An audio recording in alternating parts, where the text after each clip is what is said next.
होतं तर बघा 24 तारखेला गथारी अमावस्या आहे आणि याच दिवशी खरं तर दीपपूजन करायचं आहे, दिव्याचं पूजन करायचं आहे। तर ते दीपपूजन कसं करायचं, त्यानंतर आपल्याला कोणते स्तोत्र मंत्र म्हणायचे आहेत, प्रार्थना कशी करायची आहे, तर त्याचबद्दल सर्व काही माहिती असणार आहे। तर व्हिडिओ नक्की बघा।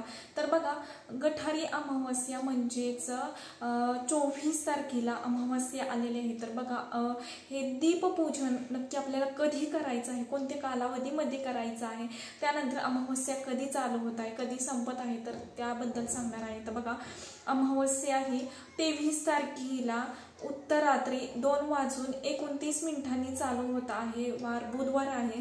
आणि 24 तारखेला गुरुवार उत्तरात्री 12:41 आपल्याला म्हणजे अमावस्या संपत आहे। तर याच कालावधीमध्ये म्हणजेच 24 तारखेला आपल्याला दीपपूजन करायचं आहे। तर ते का करावं लागतं, तर बघा याच दिवशी खरं तर गटारी अमावस्या देखील आहे, दर्श अमावस्या आहे। तर बघा गटारी अमावस्या हे नाव का पडलं, तर सर्वजण पहिले गतहारी अमावस्या म्हणून ओळखलं जात होतं, आता सर्वजण त्यालाच गटारी अमावस्या म्हणून सेलिब्रेट करतात, पार्टी करतात।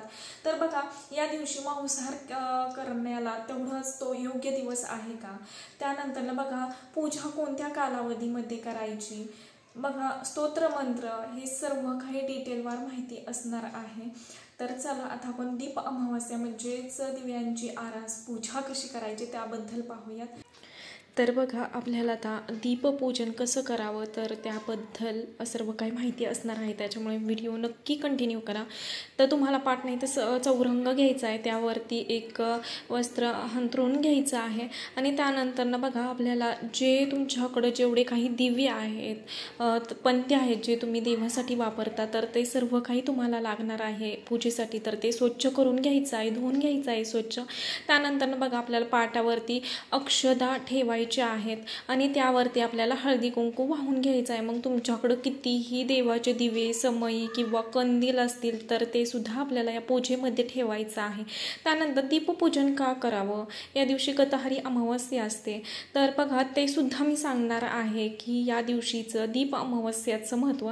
तर बघा माझ्याकडे आता एवढेच दिवे आहेत, त्यामुळे जे काही समई किंवा दिवे आहेत तर ते मी इथं ठेवून घेतलं। त्यानंतर बघा आपल्याला दिवा खरं तर मी आधीच एक प्रज्वलित करून घेतला होता आणि दिव्याला दिवा एक सांगते की जेव्हा तुम्ही दीपपूजन करत असता किंवा कोणताही दिवा तुम्ही देवासमोर प्रज्वलित करत असता तर तेव्हा दिव्याला दिवा कधीच लावायचा नसतो आणि 2 वातींची मिळून तुम्हाला एक वात करायची आहे आणि त्यानंतर आपल्याला असे दिवे प्रज्वलित करायचे आहेत। तर बघा दिवे प्रज्वलित करून झाल्यानंतर प्रत्येक दिव्याची पूजा अशी विशेष पद्धतीने करावी लागते। ते म्हणजे की प्रत्येक दिवेला हळदी कुंकू वाहून घ्यायचं, त्यानंतर अक्षदा वाहून घ्यायच्या आणि त्यानंतर आपल्याला जे तुमच्याकडं फुले अवेलेबल असतील, मग कोणत्याही कलरचे असतील तरी सुद्धा चालू शकतं, ते फुले तुम्हाला हे करायचे आहेत, ठेवायचे आहेत।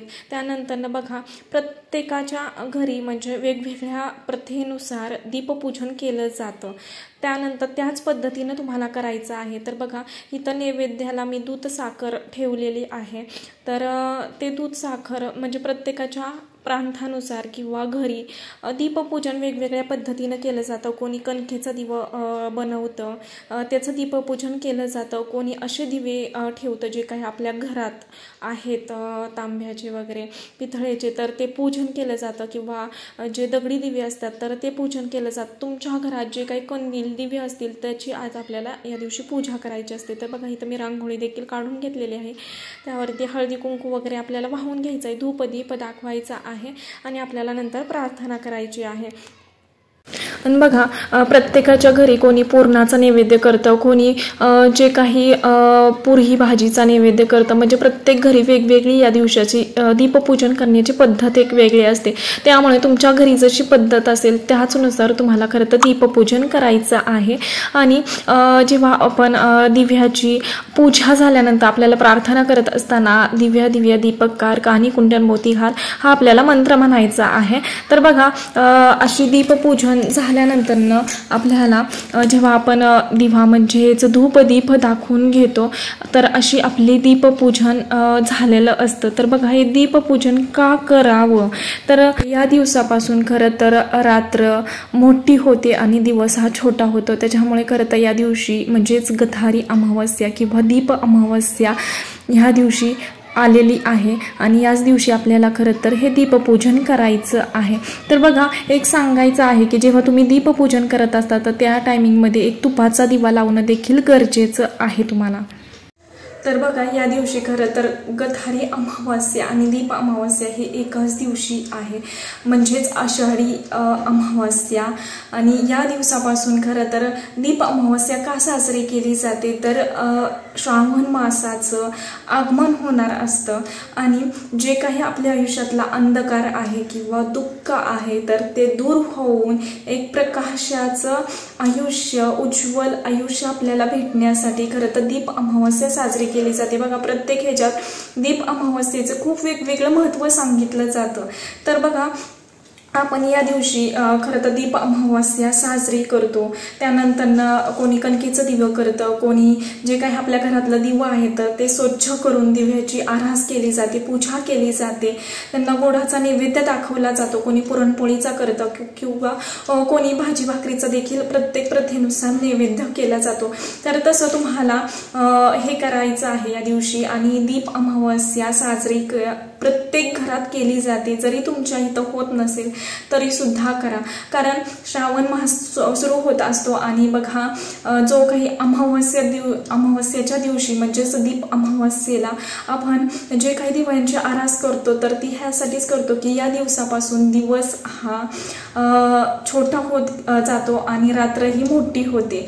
तर बघा प्रत्येकाला दिवा म्हणजे अग्निदेवतेचं प्रतीक आहे आणि त्यामुळे खरं तर आपल्याला या दिवशी म्हणजेच अग्निदेवतेची पूजा करायची असते. त्यानंतर आपल्याला पूजन झाल्यानंतर स्तोत्रमंत्र देखील म्हणायचे असतात. तर बघा गतहारी म्हणजेच आता सर्वजण म्हणतात की गठारी अमावस्या. गतहारी म्हणजे गत म्हणजे दुःख आणि हरण म्हणजे दूर, म्हणजे आपल्या आयुष्यातील जे काही दुःख आहे तर ते दूर व्हावं आणि आपल्या आयुष्यात फक्त या दिव्यांच्या माध्यमातून आपल्या आयुष्यात एक प्रकाशमय जीवन आपलं होण्यासाठी आपल्याला दीप अमावस्या ही साजरी करायची असते.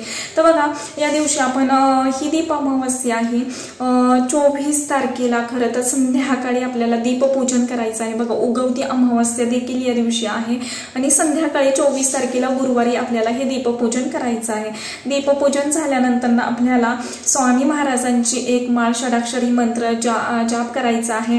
त्यानंतर विष्णू गायत्री मंत्र 16 वेळा, लक्ष्मी गायत्री मंत्र 16 वेळा म्हणायचा आहे आणि व्यंकटेश स्तोत्र मग तुम्ही एकदा म्हणा, तीनदा म्हणा किंवा म्हणजे समप्रमाणात तुम्ही कितीही वेळा म्हणू शकता.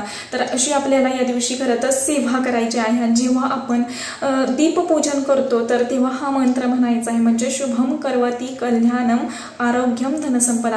म्हणजे हा मंत्र प्रत्येक घरात म्हटला जातो. बघा आपले पूर्वज सुद्धा आपल्याला लहानपणापासून हा मंत्र शिकवत आलेले आहेत. जरी कोणाला येत नसेल तर त्यांनी यूट्यूबवरती किंवा गुगलवरती PDF डाउनलोड करून तुम्ही म्हणू शकता. तर बघा या दिवशी असं आपल्याला दीपपूजन करायचं आहे. आणि बघा असं म्हटलं जातं की दिवा हे शुभ मांगल्याचं प्रतीक मानलं जातं. त्यामुळे आपल्याला या दिव्यांची पूजा करणं देखील तेवढंच महत्वाचं आहे. म्हणजेच दिवा ह्या अंधकारावर विजय मिळवून प्रकाशाकडे नेण्याचं प्रतीक मानलं जातं त्याला. त्यामुळे खरं तर दीप अमावस्या ही साजरी केली जाते. विजयाचं प्रतीक आहे हे. त्याच्यामुळे नक्कीच या दिवशी पूजा करा, दीप अमावस्या सेलिब्रेट करा. आणि मेन म्हणजे तर बघा हे दिवा म्हणजे जर आपण दीपपूजन करतो तर ते कुटुंबाला एकत्र आणण्याचं देखील प्रतीक मानलं जातं. तर बघा या दिवसापासून सणवाराला देखील सुरुवात होत असते. धार्मिक विधी किंवा एकतेचा संदेश देण्याचं काम हे दीप अमावस्या खरं तर करत असते.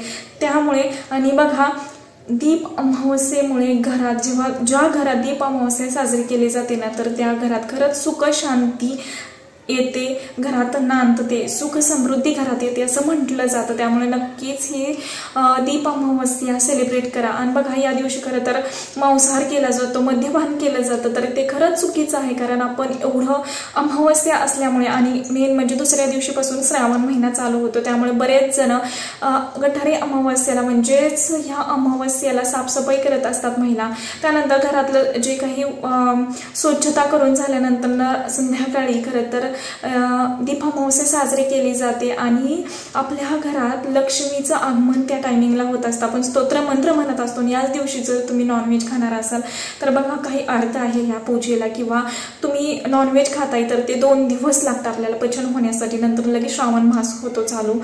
त्यामुळे बघा ज्याच्या त्याच्या इच्छेनुसार तुम्ही खाऊ शकता किंवा तुमच्या ह्याच्यानुसार तुम्ही करू शकता. सांगणं एकच आहे की या दिवशी दीप अमावस्या आहे, आपण देवीची म्हणजेच माता लक्ष्मीची पूजा करतो, दीप अमावस्या सेलिब्रेट करतो. त्यामुळे नक्कीच तुमच्या मनाला जसं पटेल तसं तुम्हाला हे करत सेलिब्रेट करायचं आहे. तर आतापुरतं एवढंच झालेली सेवा मी महाराजांच्या निरुजू करते. व्हिडिओ आवडला असेल तर लाईक करा, शेअर करा आणि चॅनेलवरती नवीन असेल तसंच नवनवीन व्हिडिओ पाहण्यासाठी चॅनेलला सबस्क्राईब करा. धन्यवाद. श्री स्वामी समर्थ.